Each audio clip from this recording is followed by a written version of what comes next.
Yo les postes, bienvenue dans cette nouvelle vidéo les postos. Comme vous le savez, la saison du Paris Saint-Germain a commencé maintenant il y a plus d'un mois. Ça se passe plutôt bien sur le terrain. En dehors du terrain, il y a des petits clashs par-ci par-là, mais pour l'instant ça tient. Mais la question qu'on se pose, est-ce que enfin le Paris Saint-Germain va aller très très loin en Ligue des Champions les postos? Est-ce que les fantômes du passé, les démons du passé sont mis de côté après cette remontada contre le Barça en 2017 où le PSG gagne 4-0 l'aller, se fait battre 6-1 au retour, même si c'était un vol, peut-être le plus grand vol de l'histoire du football. Le Paris Saint-Germain était très fébrile lors de ce match retour, le mental était zéro. Pareil en 2019 contre Manchester United où le PSG fait le plus dur à l'aller en gagnant 2-0 à Old Trafford, et au match retour au Parc des Princes, le Paris Saint-Germain coule contre l'équipe B de Manchester United, 10 absents et pas des moindres, des titulaires en puissance, et le Paris Saint-Germain coule avec des erreurs grossières de joueurs d'expérience. En 2022, rebelote, le PSG gagne 1-0 au Parc contre le Real, mène 1-0 au retour au Santiago Bernabéu à la mi-temps, et le PSG laisse revenir le Real Madrid dans la partie. Et à chaque fois, que ce soit le Barça en 2017, Manchester United en 2019, le Real en 2022, même Chelsea en 2014, quand tu gagnes 3-1 à l'aller et tu perds 2-0 à Stamford Bridge, à l'arrivée, l'adversaire n'est jamais dangereux et c'est toujours le Paris Saint-Germain qui laisse revenir l'adversaire dans le match. Et à l'arrivée, c'est le PSG qui se fait douiller et c'est l'équipe adverse qui est qualifiée. Et on a pu voir contre la Juve que le PSG aussi maîtrise les débats, domine le match très clairement, 2 buts à 0 à l'aller. 2 buts à 0 en première mi-temps, excusez-moi, je suis déjà en huitième moi. 2 buts à 0 en première mi-temps. Tu rentres tranquillement dans le match, tu maîtrises les débats de A à Z contre une Juventus qui n'est pas du tout dangereuse, qui est complètement inoffensif. Et au retour des vestiaires, bah, tu mènes 2-0, tu as la possibilité de marquer ce troisième but, et encore à cause de grossières erreurs, et bah, les démons reviennent, tu laisses revenir la Juventus à 2 buts à 1, et à un moment donné, bah, très clairement, tu redeviens fébrile, tu subis, et à l'arrivée, voilà, ça aurait pu mal finir encore cette histoire, mais bon, ça va, le PSG gagne son premier match de Ligue des Champions, mais la question que tout le monde se pose, est-ce que le PSG a laissé de côté ces fantômes, ces démons du passé qui les empêchent de passer un cap? Est-ce que certains joueurs qui ont été là pendant toutes ces remontadas ont encore le spectre et le traumatisme dans la tête pour pouvoir avancer et passer ce cap très clairement en Ligue des Champions? Alors, nouveau format de vidéo, les postos, on va essayer de faire un débat parallèle, ça pourrait être assez intéressant, entre mon avis et l'avis de certains médias, de certaines émissions de débrief qui débriefent le Paris Saint-Germain, du genre l'équipe du soir, RMC, Canal+, Beansport, voilà. On va un peu voir ce qui se dit dans certains débriefs. Donc maintenant, nouveau format de vidéo, les postos. Dites-moi en commentaire si ça vous intéresse et si vous voulez voir beaucoup plus de vidéos de ce genre, hein. Donc là, on va commencer par exemple avec le débrief de l'équipe du soir, hein, sur le PSG Juventus, victoire du PSG 2 buts à 1, pour voir si les 5 invités de la table disent sur cette victoire du Paris Saint-Germain, sur les faiblesses, sur les défauts. Et on va voir, on va essayer de faire un débat parallèle et moi je donnerai mon avis au fur et à mesure des choses que j'entends pour voir si la vérité est dite ou sinon est-ce que c'est des choses qui ne sont pas correctes, qui sont dites très clairement. En tout cas, on va écouter leur avis et je dirai mon avis en parallèle. J'arrêterai des fois la vidéo pour voir un petit peu ce qui se dit, si c'est vraiment une ineptie ou si c'est vraiment objectif. Donc voilà, on va commencer avec l'équipe du soir. Est-ce que le premier test en Ligue des Champions est-il réussi pour les hommes de Christophe Galtier, les postos? Donc on va lancer la vidéo, on va mettre le son à fond pour bien entendre ce qui se dit. Donc voilà les postos, n'hésitez pas à commenter pour voir si vous aimez ce genre de vidéo. Donc on va commencer avec cette première vidéo pour ce nouveau format de vidéo, les postos PSG Juve 2 buts à 1, la réaction de l'équipe du soir. Donc on va mettre ça, et c'est parti. Mais Bernard, ils ont répondu non, Dave et Ludovic. Le test de fiabilité du PSG de Galtier est-il réussi? Ils ont répondu oui, Guillaume et Bernard. Ils ont répondu non, Dave et Ludovic. Au Braddock, compte Twitter, le patron est demandé. J'ai ma petite idée, moi. Moi, j'ai trouvé qu'il y avait des choses plutôt intéressantes à noter et à enregistrer dans la progression de cette équipe dans des matchs à haute intensité. Je rappelle quand même juste un truc.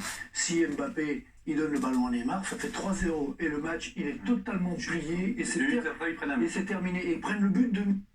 Alors c'est vrai, hein, quand même, on peut pas nier que certes Mbappé a été beaucoup critiqué pendant ce match, mais il faut pas oublier que Mbappé quand même, les 2 buts c'est lui qui les met. Certes sur des caviars, surtout le premier but qui est exceptionnel à la petite louche de Neymar et la reprise instantanée de Mbappé, elle est fantastique. Alors certes, on peut blâmer Kylian Mbappé sur ce choix. Mais c'est un choix. Il l'a assumé, il s'est excusé auprès de Neymar. Et c'est sûr que depuis qu'il y a ces petits clashs depuis le début de saison, est-ce qu'on peut penser que voilà, Mbappé n'a plus de respect pour Neymar très clairement? Je pense que Mbappé a manqué de lucidité, d'altruisme et de collectif pendant cette action. C'est vrai qu'il aurait dû clairement passer le ballon à Neymar. Il ne faut pas oublier quand même que voilà, très clairement Mbappé il fait le travail quand même en mettant ses 2 premiers buts. C'est sûr que s'il n'avait rien fait pendant le match et que Mbappé n'aurait pas passé le ballon à Neymar, là vraiment on aurait pu l'enfoncer. Mais c'est vrai que voilà, vu les objectifs qu'a Mbappé, il aurait dû passer le ballon à Neymar très clairement. Maintenant on verra ce qui se passera demain contre Brest.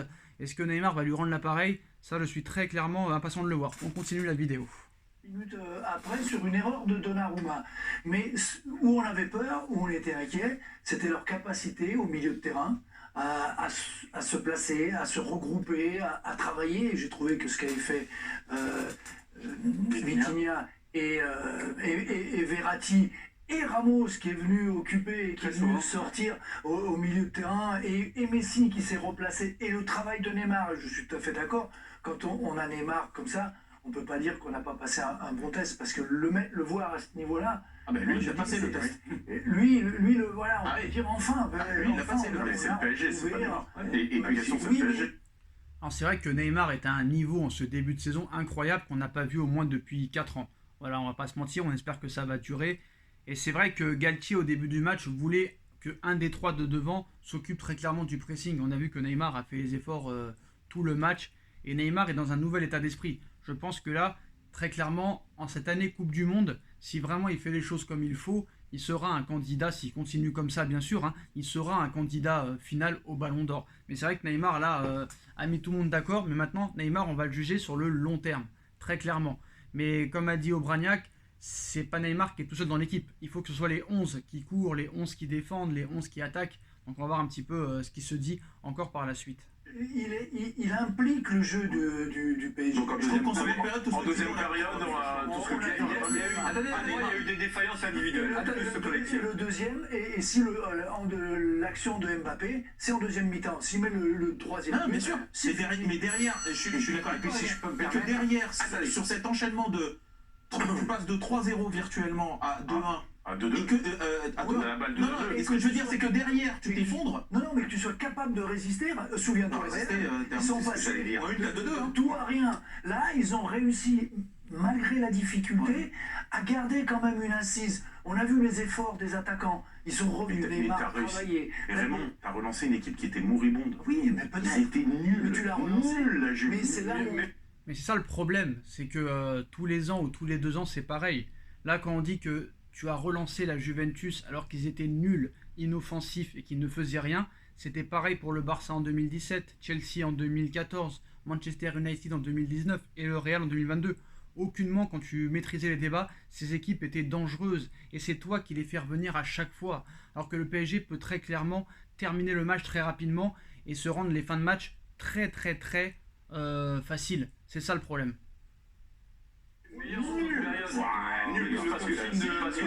Parce que le Paris Saint-Germain baisse de rythme, parce que les 3 devant ne défendent plus comme ils ont défendu en première période.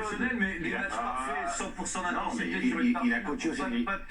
Alors quand ils disent qu'à un moment donné le PSG est devenu plus fébrile dans le match contre la Juve parce que les 3 de devant ne défendaient pas, d'accord, mais en fait quand tu compares cette saison à l'année dernière, les 3 de devant pressent beaucoup plus et défendent beaucoup plus. Et il faut aussi ne pas toujours mettre la faute sur les 3 de devant. Il y a eu des grosses erreurs défensives, il y a eu des grosses erreurs du gardien.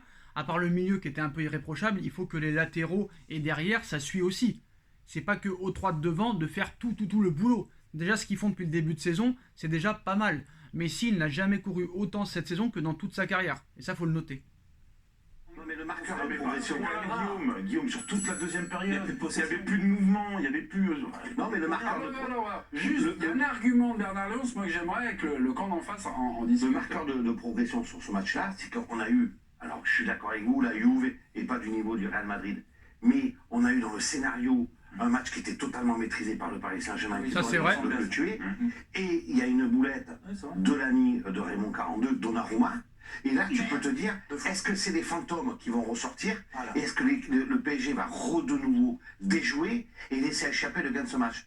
Et force est de constater que non seulement ça n'a pas été le cas, on n'a pas revécu ce scénario-là, dramatique, mais qu'en plus, sur la fin, ils sont repartis, ils auraient pu encore marquer. Mais, pardon, juste. Donc là, c'est une vraie progression. Après le temps fait. Moi, je pense pas que c'est une progression parce que c'est un match de poule. Si par exemple tu te serais qualifié contre la Juve dans ce même contexte en 8ème, là tu aurais pu dire que c'est une progression, mais là aucunement c'est une progression parce que c'est un match de poule. Voilà, de poule, très clairement. Ils ont subi aux alentours de la 53e minute. Après, il y a eu. Et je pense aussi que cette action de Mbappé qui ne fait pas la passe à Neymar, dans la tête ça fait très mal à tous les joueurs parisiens, très clairement, qui auraient pu finir le match aurait été terminé à 3-0, c'est sûr et certain. Il y a également une grosse occasion. Vous trouvez qu'il y a eu tout de suite une idée commune, rapidement une idée commune, ou est-ce que vous avez vu parfois des petits péchés de gourmandise individuels sur le talent des balles de but? On en voit un péché, un gros. 51e minute, Mbappé fait pas la passe à Mbappé, Neymar. après, moi je pense qu'il y a eu de grosses défaillances individuelles sur cette seconde période. Ça c'est vrai. Je ne comprends pas d'ailleurs pourquoi Mendes n'est pas sorti. Mendes, défensivement, je suis désolé de le dire, mais c'est une catastrophe. De nombreux centres dangereux. Alors ensuite, effectivement, les défenseurs n'ont pas été au duel, mais ça vient de son côté. Il est toujours trop loin de son vis-à-vis. Et quand tu disais, Bernard, on a vu ce soir ce que le PSG devait faire et ce que le PSG ne devait pas faire, Ouais. Donnarumma doit aussi s'appuyer sur ce match-là pour savoir ce qu'il doit faire, c'est-à-dire continuer à rester sur sa ligne, être Je trouve qu'il est un peu dur avec Mendes. Alors certes, Mendes, des fois, c'est limite défensivement. Parce que c'est un joueur qui a eu toujours l'habitude de jouer dans des 3-4-3, 3-5-2 ou 5-3-2. C'est vrai que des fois, défensivement, c'est limite. Il faut qu'il progresse dans ces critères-là, dans ce sens-là. Mais de là à dire que c'est une catastrophe, dans ce match, je peux dire aussi que Hakimi est une catastrophe. Parce qu'à l'arrivée, c'est Hakimi qui sort le premier. Et c'est vrai qu'il y a eu un problème sur les latéraux, mais en première mi-temps, Mendes fait un très bon match, comme tous les joueurs du Paris Saint-Germain. Là, je pense qu'il faut plus blâmer Marquinhos et Sergio Ramos dans ce match plutôt que Mendes. C'est facile de taper sur Mendes, mais apparemment dans l'équipe, voilà, on ne veut pas critiquer les anciens du PSG, mais à un moment donné, que tu sois ancien ou pas ancien, Marquinhos, je l'adore, je l'ai toujours aimé depuis qu'il est là, depuis 2013, mais à un moment donné, Marquinhos n'est plus le Marquinhos d'il y a 1 an et demi ou 2 ans. Très clairement, il baisse de niveau et c'est très inquiétant. Et Ramos, voilà, certes, il enchaîne les matchs, mais il n'arrive pas à retrouver le vrai niveau du Real Madrid. Kipembe a été très bon, ça a été le meilleur défenseur central, mais des fois Kipembe aussi est un petit peu perdu. Donc continuer toute la saison avec cette défense-là me paraît assez compliqué. On espère qu'il y aura des renforts quand même au mercato d'hiver. énorme sur sa ligne et ne plus jamais sortir. Parce qu'il il a un mal fou à gérer Le problème, c'est que à gérer l'espace. Le problème, c'est que sur ta ligne. tu as été bouffé dans tous les duels de la tête des 3 défenseurs centraux. Tout le reste du problème individuel. Ramos et Marquinhos sont morflés dans les équipes. Sur le but, c'est Kipembe. Je prends la main sur une observation. Sur le but, c'est Kipembe. Revoyez l'action, hein, parce que je pense que là, le débrief, il a été fait à chaud. C'est plus Marquinhos et Ramos que Kipembe sur le but. Hein, je suis désolé. Kipembe, lui, il prend son joueur. Marquinhos et Ramos, je sais pas qui ils prennent, ils sont un peu aux abonnés absents. Donc à un moment donné, c'est un peu facile aussi de dire que c'est Mbappé. C'est plus Ramos et Marquinhos que Mbappé pour moi. Que Kipembe, excusez-moi. Lui dit c'est un bon test au sens où finalement d'être prêt dès septembre, c'est bien, mais ça sert pas à grand chose. Mais en plus, ce sera une excellente évidemment feuille de route pour Christophe Galtier pour dire vous faites des choses bien, mais c'est pas encore suffisant. Que ce soit. Je n'ai pas vu discours sur l'argument. Si, c'est-à-dire que j'ai repris moi d'ailleurs. C'est-à-dire que on est d'accord. Non, mais que ce soit une bonne base de travail, c'est une chose. Mais quand vous parlez de test de fiabilité, si on parlait de bagnole, test de fiabilité, c'est que tu fais un crash test et tu vois si ça a été solide. Et ben là, je suis désolé, la solidité, elle a quand même sérieusement posé question en seconde période. Vous retenez ça. De toute façon, la solidité défensive, c'est le grand débat avec Donnarumma en ce début de saison. Moi, je pense que très clairement, il va falloir réfléchir à remettre Keylor Navas dans les buts si Donnarumma continue à ce niveau-là, parce que c'est bien beau de faire des arrêts sur sa ligne, mais c'est un gardien. Et les gardiens, il faut qu'ils soient forts aussi au niveau duel aérien, au niveau sortie de balle et au niveau relance. Et Donnarumma est très faible dans ce niveau de jeu. Et avec sa taille, il devrait avoir une facilité quand même à rassurer sa défense et à avoir des ballons faciles à prendre dans les airs. Et c'est pas le cas. 1m96 Donnarumma, il n'arrive même pas à lever les bras. Et ça, c'est un vrai problème. Alors que Navas, pendant qu'il était au Paris Saint-Germain, on n'a rien eu à lui reprocher en 2 ans de titularisation. Alors que Donnarumma, depuis qu'il est titulaire, il y a la faute contre Madrid, il y a les petites fautes en fin de saison l'année dernière, et il y a déjà des fautes. Donc déjà, je ne comprends pas pourquoi Navas n'est pas numéro 1. Je pense que Galtier n'aime pas Navas, c'est mon avis très clairement. Action derrière. On retenait pas finalement que le Paris Saint-Germain était... Mais pour moi, c'est pas un test de fiabilité. Hein. La victoire contre la Juve, c'est pas un test de fiabilité. Il va falloir encore longtemps pour voir si vraiment le PSG est fiable, très clairement. Parce que même quand on a gagné au Barça à l'aller en 2021 4-1, on a vu qu'au retour, on a fait un partout, mais on s'est fait gravement dominer. Et si le Barça avait été plus efficace, le Barça mène 1-0 au retour en 2021. Il y a pénalty de Messi, arrêt extraordinaire de Navas sur le pénalty. S'il y a 2-0 à la mi-temps pour le Barça, va savoir ce qui va se passer en deuxième mi-temps. On peut pas savoir. Peut-être. Et pareil au Bayern, tu gagnes 3-2 au Bayern, et au retour, tu perds 1-0, malgré un match fantastique. Peut-être on a revu peut-être quelques fantômes, et finalement... Alors, moi je pense que les fantômes, je suis d'accord avec Bernard, dans le scénario, ça peut ressembler au Real Madrid. Sauf qu'en fait, les fantômes, ils ressortiraient éventuellement s'il y a l'idée du match après. Là, il y a un premier match en poule. En février, voilà, exactement. Moi, je pense que c'est là qu'on verra si les fantômes, ils sont définitivement chassés ou pas. Ça... Ouais, mais tous les ans, on se dit la même chose, et tous les ans, tout le monde dit la même chose. Après Chelsea, on a dit, est-ce que les fantômes sont derrière nous? Non. Après Barcelone, est-ce que les fantômes sont derrière nous? Non. Après Manchester, est-ce que les fantômes sont derrière nous? Non. En 2022, est-ce que les fantômes sont derrière nous? Non. Tous les ans ou tous les 2 ans, on dit la même chose. Et à l'arrivée, voilà, tant qu'on ne verra pas des actes sur plusieurs années consécutives, tant que le PSG n'arrivera pas à faire tous les ans au moins une demi-finale de Ligue des Champions, cette équipe ne sera pas fiable. Et moi, j'ai un avis très clair. Tant que les joueurs qui ont vécu toutes les remontadas seront là, je ne sais pas si le PSG va passer un cap. Très clairement. C'est mon avis. Il y a des gens qui ont ça dans la tête. Marquinhos, il a encore ça dans la tête. Kipembe, il a encore ça dans la tête. Verratti, il a encore ça dans la tête. Mbappé, il a encore ça dans la tête. Malgré qu'il soit champion du monde et ce que tu veux. Ça, c'est les traumatismes. Ils en ont vécu plusieurs. Marquinhos, Kipembe, Verratti, ils ont vécu Barcelone, Manchester, Madrid. Mbappé, il a vécu Madrid et Manchester. Pareil pour les autres. Donc à un moment donné, voilà, c'est compliqué quand même. C'est très compliqué. Non, mais en plus, l'idée du test de fiabilité, elle n'est pas par rapport à l'avenir.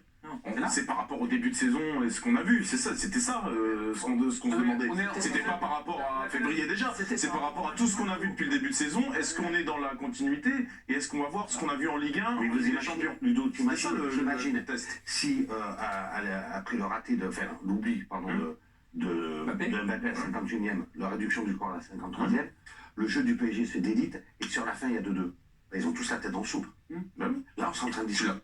Après, c'est sûr que Mbappé qui fait pas la passe contre la Juve, c'est mieux que ça se passe au mois de septembre qu'au mois de février. Parce que imagine on a un match retour et que Mbappé fait ça en 8e de finale de Ligue des Champions. Là, je peux dire que même s'il met 2 buts avant, il se fait lyncher, déglinguer, fracasser par la presse et par les supporters. Ça, c'est sûr et certain. Ouais, mais tu l'as frôlé le 2-2. Non, oui, mais tu l'as frôlé. Tu avais le 2-2, le 3, le 3. Tu l'as frôlé. Et donc à ce moment-là, ça s'est joué à pas grand-chose. Mais moi, j'ai pas vu une équipe du Paris Saint-Germain. Ok, il y a quelques joueurs qui ont été moins bien sur la fin, mais j'ai pas vu une équipe du PSG qui s'est pas effondrée. Bonne nouvelle, mes petits. Il est revenu, on a retrouvé Bertrand Latour. Bertrand, on était vraiment sur le débrief de cette rencontre. Sur ce test du PSG de Galtier, est-ce que pour vous il est réussi? Il y a eu un super duel, c'est toujours la bouteille à moitié vide ou à moitié pleine. Pour vous, vous dites oui ou vous dites non à cette question? pleine la bouteille. Non, je trouve que la victoire elle est méritée bien évidemment, mais le test de fiabilité pour moi il n'est pas complètement réussi ici. C'est vrai. Si Mbappé avait fait la passe à Neymar, voilà, ça aurait été... Normalement, il doit la faire, il y a 3-0 et c'est un autre match, on n'en est pas très loin. Mais la réalité, c'est que ce 3e but n'est... Après, rien ne nous dit que Neymar aurait marqué le but derrière malgré la passe. Hein. Voilà, certes, Mbappé aurait dû faire la passe, mais rien nous dit à 1000% que Neymar aurait mis le but. Parce que Neymar aussi rate des occasions. Hein. Voilà, à un moment donné, faut dire la vérité aussi. Il n'est jamais intervenu. Et sans que la Juve soit hyper pressante non plus en fin de deuxième période, il y a quelques frissons et on a vu des égalisations dans des matchs moins folles que celle-ci. Donc moi je trouve que c'est pas complètement réussi. Sergio Ramos, je trouve, montre quand même des signes de faiblesse. C'est le cas également du gardien du Paris Saint-Germain. Même sur l'animation offensive, je trouve que parfois ça manquait de joueurs dans la surface de réparation. Non, je trouve qu'il y a 2-3 trucs à redire encore contre une équipe qui n'est pas encore parmi les 8 premières en Europe a priori. Alors, oui, on fait pas partie qu'on fait pas partie des 8 meilleures équipes d'Europe. J'ai envie de te dire quand même que si tout va bien, si on ne laisse pas relancer l'équipe bêtement, on fait partie des 8 meilleures équipes. Ça, on va pas se mentir très clairement. Mais à un moment donné, il va falloir que Galtier prenne ses responsabilités et sorte son autorité. Pareil pour Campos. Cet hiver, tu dois aller chercher un défenseur central. Tu aurais dû déjà aller le chercher cet été. Parce que Skriniar, certes, c'est la priorité, mais tu aurais dû avoir une solution de repli. Ça n'a pas été le cas. Voilà, très clairement. Maintenant, je pense que en attaque, il manque un numéro 9. Il manque un joueur de fixation. Il manque un joueur de grande taille qui puisse très clairement performer dans les duels aériens.